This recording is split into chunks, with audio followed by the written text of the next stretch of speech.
सम्राट पुष्यमित्राने अश्वमेध यज्ञाचा सोडलेला संकल्प ऐकताच साऱ्या भारतवर्षात अत्यंत अल्पसंख्यक असलेली बौद्ध जनता सोडून भारतीय राष्ट्राभिमानाची नि विजयानंदाची लाट उसळली. ज्या अशोकाने वैदिक धर्मीयांचे धार्मिक आचार स्वातंत्र्य राजदंडाचे बळाने छिनावून घेतले होते, त्याच बौद्ध अशोकाची राजधानी असलेल्या पाटलीपुत्रात वैदिक धर्माभिमानी सम्राट पुष्यमित्राचा हा अश्वमेध यज्ञ होणार होता.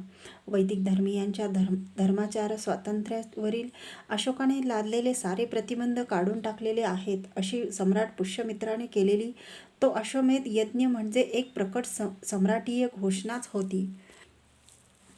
सम्राट पुष्यमित्राचा पुत्र युवराज अग्निमित्र हा जसा पराक्रमी रणधुरंधर कर्तृत्ववान राजपुरुष होता, तसाच त्या युवराज अग्निमित्राचा पुत्र म्हणजे पुष्यमित्राचा नातू वसुमित्र हाही एक तरुण तेजस्वी राजकुमार होता. सम्राट पुष्यमित्राने जेव्हा आपला अश्वमेधीय घोडा विजय यात्रेप्रित्यर्थ सोडला, तेव्हा त्याच्या मागे मागे त्याच्या रक्षणासाठी ससैन्य राहण्याचे कार्य ह्याच त्याच्या तरुण नातवावर सेनानी वसुमित्रावर सोपवले. त्या विजयाश्वाच्या स्वेच्छा संचारात सिंधू नदीच्या तीरापर्यंत कोणीही अडथळा केला नाही, परंतु सिंधुतीरी कोणा यवन राजाने त्याला अडथळा केला. म्हणजेच त्या वेळच्या संकेताप्रमाणे सम्राट पुष्यमित्राच्या आधिपत्यास आव्हान दिले. तेव्हा त्या तरुण सेनानी वसुमित्राने त्या यवनराजाशी लढून त्याचा पुरता पराभव केला आणि आपला विजयाश्व सोडवून आणला. जेव्हा 1 वर्षानंतर ह्या अश्वाला घेऊन सेनानी वसुमित्र विजयासह पाटलीपुत्रास परत आला, तेव्हा जिकडे तिकडे केवढा आनंद झाला ते वृत्त स्वतः सम्राट पुष्यमित्राने युवराज अग्निमित्रास धाडलेल्या आमंत्रण पत्रिकेत लिहिलेले आहे. ह्या पत्राचा बाह्यांशी त्या सम्राटाच्या भाषेतच प्रतविलेला मूळ लेख सुदैवाने आजही आपणास वाचावयास मिळतो, कारण कालिदासाने वर उल्लेखलेल्या मालविकाग्निमित्र नाटकात तो बहुअंश तसाच्या तसाच दिलेला आहे. त्या नाटकातील ते पात्र इतके मनोवेधक आहे की शक्यतो ते प्रत्येकाने वाचावे. त्या विजयशील काळातील प्रत्यक्ष सम्राट पुष्यमित्राच्या विचारांचे आणि सर्वसामान्य जनभावनेचेही ते एक जिवंत चित्रण आहे. राष्ट्रीय विजयोत्सव भारतवर्षातील मोठमोठे जपी तपी वैद्यविद्या पारंगत क्षत्रिय कुलवंत राजवृंद, साम्राज्यातील प्रमुख राज्याधिकारी, नगरश्रेष्ठींनी, ग्राममुख्यजन त्या अश्वमेध यज्ञाच्या महान समारंभास उपस्थित होते. त्या काळचा पीडितातील पंडित म्हणून गाजलेला आणि आज तर ज्याला पाश्चिमात्याधिक परकीय विद्वद्वर्गातही जागतिक मान्यता मिळाली आहे, तो पतंजलीही त्या अश्वमेधास उपस्थित होता. असल्याची आशीर्वादाने सहभागत्वाने त्या अश्वमेधाच्या समारंभास म्लेच्छांचे मर्दन करणाऱ्या भारतीय विजयोत्सवाची प्रतिष्ठा आणि शोभा प्राप्त झाली. आशियाई ग्रीक वंशाचाच नायनाट. वर वर्णिल्याप्रमाणे सम्राट पुष्यमित्राने साधारणतः इसवी पूर्व 190 ते 180 वर्षाच्या मध्यंतरी ग्रीक आक्रमकांना नित्याचे सिंधुपार हुसकून देऊन भारत स्वतंत्र केल्यानंतर ग्रीक वंशाच्याच इतश्रीस आरंभ झाला. सिंधू पलीकडे गांधारात नि बॅक्ट्रियात बाल्हिक देशात त्यांची काही दुर्बळ होत चाललेली लहानसहान फुटकळ राज्ये टिकाव धरून होती. परंतु इसवी सनाच्या पहिल्या शतकाच्या आरंभाचे आगेमागे जेव्हा मध्य आशियातील शक जातीचा प्रचंड लढाऊ लोंढा बॅक्ट्रिया, बाल्हिक, इराण आणि गांधार ह्या प्रांतावर येऊन आदळला, तेव्हा त्या कडव्या आणि रानटी शकांच्या खड्गापुढे तिकडील साऱ्या ग्रीक जनतेस पळताभुई थोडी झाली. पुरुष, स्त्री, मुलाबाळांसह ते पुढे पळत थांबत पुन्हा पुढे पळत आपला जीव वाचविण्यासाठी शेवटी सिंधू उतरून भारतीय साम्राज्यात शिरले. पण आता केवळ आश्रयार्थी म्हणून, शरणार्थी म्हणून.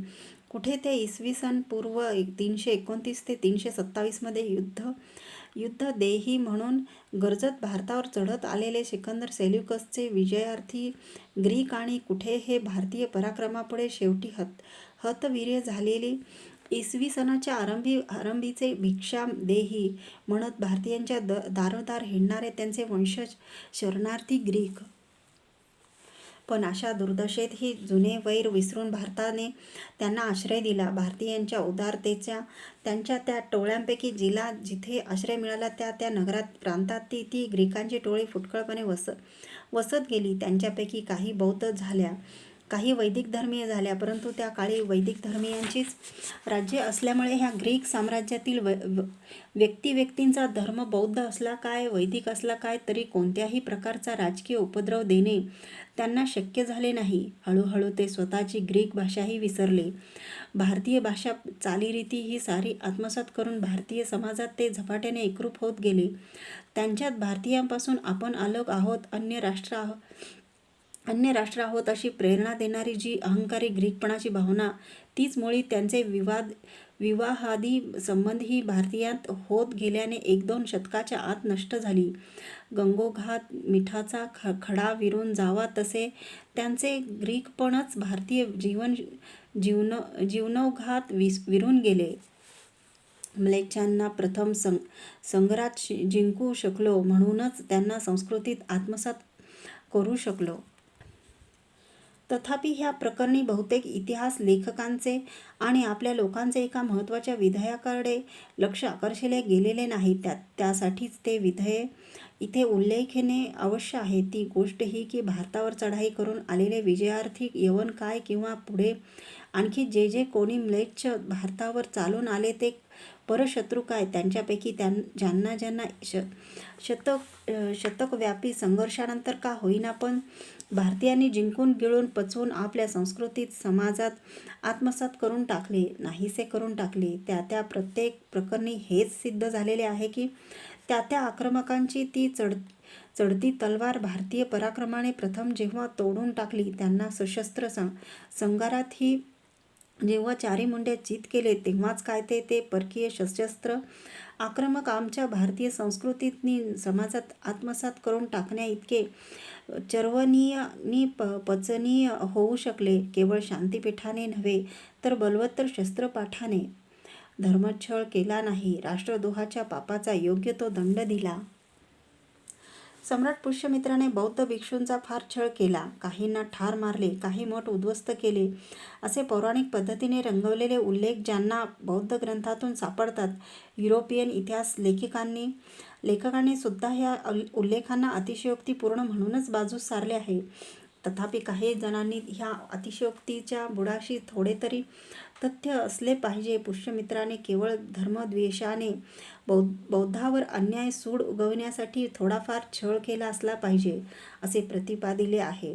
आमच्या मतेही बौद्धांपैकी अनेकांना सम्राट पुष्यमित्राने धारेवर धरले असलेच पाहिजे, परंतु ते केवळ तात्विक नि धार्मिक मतभिन्नतेसाठी नव्हते. बौद्ध लोक शून्यवाद किंवा अज्ञेयवाद मानित किंवा त्यात कोणी नास्तिक होते किंवा अहिंसक होते किंवा वेदनिंदक होते किंवा त्यांच्या जपजाप्याच्या पद्धती वैदिकाहून वेगळ्या होत्या म्हणून काही बौद्धांचा सामुदायिक धर्मछळ झालेला नव्हता. स्वतः गौतम बुद्धाला त्याच्या धर्माचा प्रचार करताना कोणाचीही आडकाठी झालेली नव्हती. तेही राहो, पण पुढे चंद्रगुप्ताच्या अखंड भारतवर्षीय साम्राज्यात वैदिक धर्मनिष्ठ अशा स्वतः आर्य चाणक्याच्या प्रधानवटीत बौद्ध धर्माला उणीपुरी 300 वर्षे अस्तित्वात येऊन झाली असताही त्यांचा छळ होत असल्याची कुणकुण ही त्यावेळच्या प्रख्यात ग्रीक राजदूत जो चंद्रगुप्ताच्या राज्यसभेत वर्षानुवर्षे राहिलेला होता त्या मेगॅस्थीनीसने आपल्या इतिहास प्रसिद्ध प्रतिवृत्तात नोंदलेले नाही. मेगॅस्थीनीसच्या प्रतिवृत्तात बौद्ध धर्माचे नावसुद्धा आलेले नाही, कारण तेव्हा सिकंदर किंवा सेल्युकस ह्या बलाढ्य ग्रीक सैन्यानिशी किंवा त्याच्या सैन्याशी बौद्धांनी राजद्रोहात्मक किंवा राजकीय असे देशघातक संबंध ठेवलेले नव्हते. त्यांना ते शक्यच नव्हते. म्हणूनच तशा इतर अनेक पंथाप्रमाणे बौद्धांनाही चंद्रगुप्ताच्या आणि आर्य चाणक्यासारख्याच्या वैदिक धर्मीय साम्राज्यात आपापल्या धर्माप्रमाणे आचरण करता आले.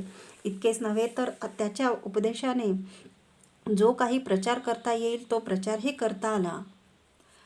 परंतु सिकंदर सेल्युकस नंतर ग्रीकांची जी दुसरी चढाई डेमेट्रियस मिनॅंडरच्या वेळी भारतावर झाली नि ते राष्ट्रशत्रू थेट अयोध्येपर्यंत येऊन मगधाच्या सम्राट पीठावरच्या ग्रीक सम्राटाचा राज्याभिषेक करण्याच्या बेतात आले, तेव्हा अशा भारताचे राष्ट्रीय स्वातंत्र्य धोक्यात आणणाऱ्या राजकीय संकटात भारतीय बौद्धांनी मागे वर्णिल्याप्रमाणे धडधडीत राष्ट्रद्रोह केला.